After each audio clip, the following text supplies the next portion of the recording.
Hi there. Fingerstyle does not lend itself to such easy learning by just using pictures and the printed word.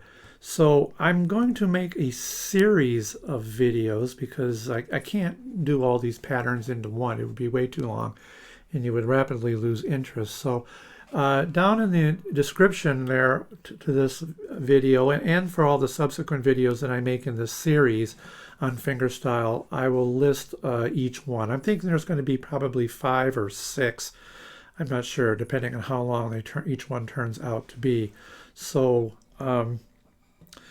yes, this is the first one, but then, go down and follow those in sequence there. And I know my guitar looks a little strange here. I've got the sound hole covered. I'm just trying to, similar to what I did on some of the strumming patterns, I'm trying to find a happy angle to where you can actually see my fingers. And with the dark sound hole, that wasn't, I was finding that you really couldn't see my individual fingers. We'll get through it though, but anyway, let's get started. I usually advise that new students become quite comfortable with the strumming aspects of it before they start fingerstyle. Everything that we've been doing down here with chords, nothing is going to change in that regard. Okay, we're still going to be playing chords while we play fingerstyle. Everything is going to be going on though with the right hand. It receives all the emphasis. Let's start with some very basic things here. That's your fingernails. What do I do with my fingernails? Well, there's so many schools of thoughts on what to do with your fingernails. Some people keep them just as cut short because they don't like the feel of having fingernails, and they play with the pads of their fingers. That's perfectly fine. It'll just be a little bit softer sound. Other people go the other extreme and they wear finger picks. I don't have any finger picks. I don't use them. I have a thumb pick here. Some people will use a thumb pick on their thumbs. I don't like to do that very often either. So what I normally do is I know if I'm going to be playing exclusively fingerstyle, my fingernails grow pretty fast, and I'll just let them grow out. I don't know if this is going to show up very well, but you see my fingernails are not overly long. They're just enough to where when I pick, I can get the edge of the fingernail on there rather than the pad of your fingertips. Now, if you want a little bit more physical presence there, you can get acrylic nails, and put them on there, shape them the way you want. There's just keep it really simple though for the first several outings that you do when you learn fingerstyle. All right, so let's go over some more basic here. How do you form your hand when you play fingerstyle? Nothing changes up here. You want to rest your arm comfortably on the upper bass bout, and the next thing we want to do is where do we put this meaty part of our wrist? Some people elect not to anchor it at all. They just let everything float above the soundboard.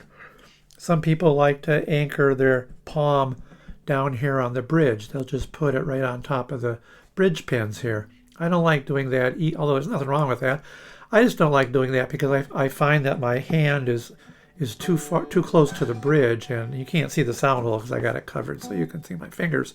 But if you did, you would see that here's the sound hole, and if you anchor your palm back here, you're just, for my personal preferences, I'm too far back. So what I do is I will let my hand float above the strings. But what I will do is I take my pinky, and this is what I recommend you do when you first start out. Take that pinky and anchor that pinky to the soundboard. That keeps your hand from flying out all over the place. Now later on, when you get more comfortable, some people will play, like I said, with a floating. They won't play the pinky because the pinky's not played in fingerstyle. they'll just use your fingers and they'll float above. But I prefer to keep my pinky anchored down because it supports my hand and gives me better control of where everything is going. All right. So that's pretty much the basics. I mean, once you find something that's comfortable for you, then you just apply the remaining 4 digits of your picking hand to the strings. Now you may remember back with our fretting hand, we had that little diagram. I'll put it up here somewhere or down there, where we had fingers 1, 2, 3, and 4, right? On our picking hand, though, we're going to do things a little bit differently, all right? We're going to have, you'll see them a couple different ways. You may see something called PIMA, P-I-M-R,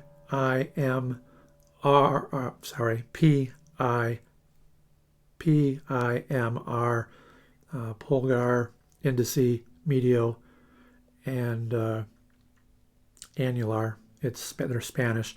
We prefer just to go with good old thumb, index, middle, and ring. Now, rather than transfer those same digits, 1, 2, 3, 4, over to these hands, a lot of guitar instructors will do that. They'll say, pick 1, 2, 3, pick 1, 2, 3, meaning 1 index, 2 middle, 3 ring. I find that confusing, or at least I did when I learned how to fingerstyle, because my brain I was having to learn 2 things. My brain had to remember that this was number 1, but when we play fingerstyle, the index finger, which was number 1, goes on string number 3. We'll get to all this in just a second.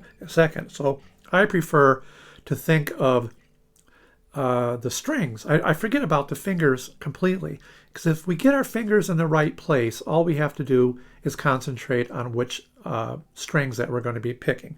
Now, this may be confusing, but it'll make sense here in just a little bit. All right, so pinky isn't played. It goes on the soundboard to support your hand. Ring finger goes on the first string, always. That's where it goes. That's where it lives. It's married to that first string. Similarly, your middle string is going to go on that second string. That's all it does. It's responsible for that second string. And your index finger goes on the third string. All right? 3, 2, 1. Index, middle, ring. 3, 2, 1. 1, 2, 3. Okay? Well, that leaves the thumb. Well, if these are married to these 3 strings, the first, second, and third string, then the thumb is responsible for the 6th string, the 5th string, and the 4th string. In other words, known as the bass strings, right? Treble strings. Okay? So, together, this forms kind of like a little claw, but it's a comfortable claw, right? So we anchor. If you anchor and then get your ring finger down, then you've got a nice little comfortable kind of a claw-like thing. Now your fingers are as perpendicular as the strings to the strings that you can get while still being comfortable. And you pick the strings. I got a buzz there. That's probably because of this piece of paper. And your thumb is not parallel to the strings, but kind of maybe between a 10 and a 30-degree angle, because it's going to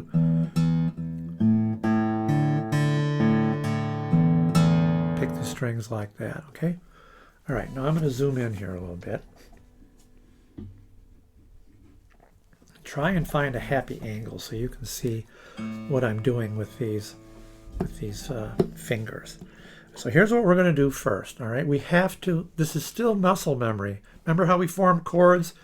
And, you know, we did it over and over and over again to drive in that muscle memory. We got to do the same thing with our picking fingers. So we form up, pinky on the bottom, ring on the first, middle on the second, index on the third, right? So let's just practice. We're not going to worry about the thumb right now. So here's what I want to do. I want to pick your index finger. So we're going to say and I'm going to count out strings, not finger numbers. Get that straight. Whenever I say something, it's always going to be in reference to a string. So we're going to go 3, 2, 1.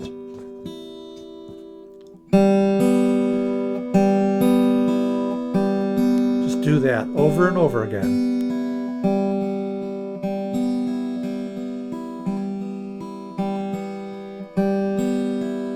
3, 2, 1.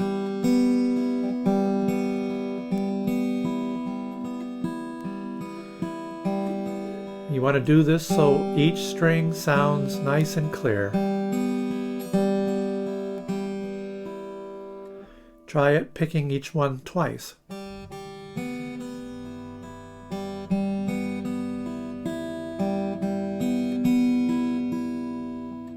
Now go back.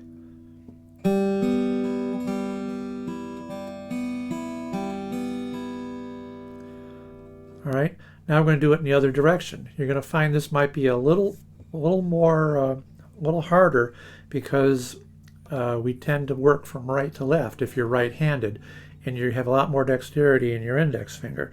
So now we're going to pick the first string, second string, and third string. So it's 1, 2, 3.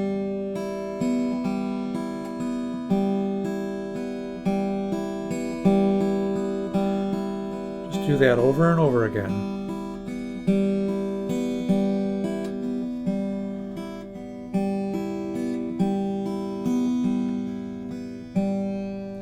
Really don't have a good angle. Maybe that's a little better, huh?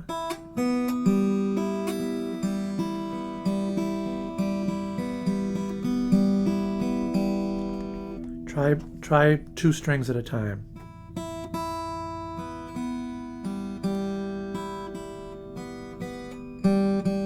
Go back.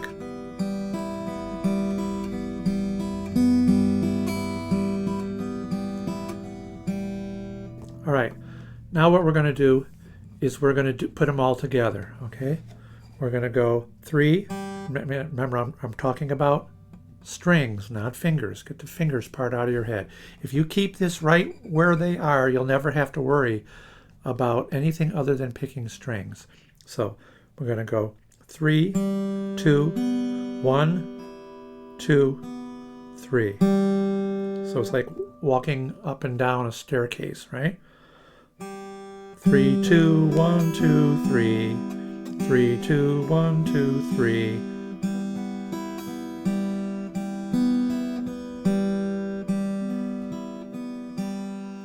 All right, now let's just arpeggio it, meaning one at a time.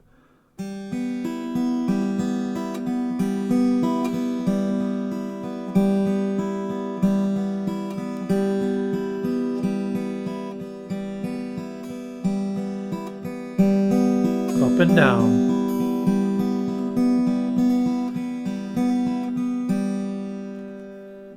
Okay, that's all I wanted you to do for this first one.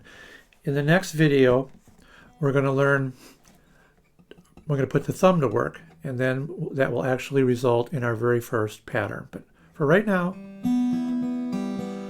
just focus on your fingers.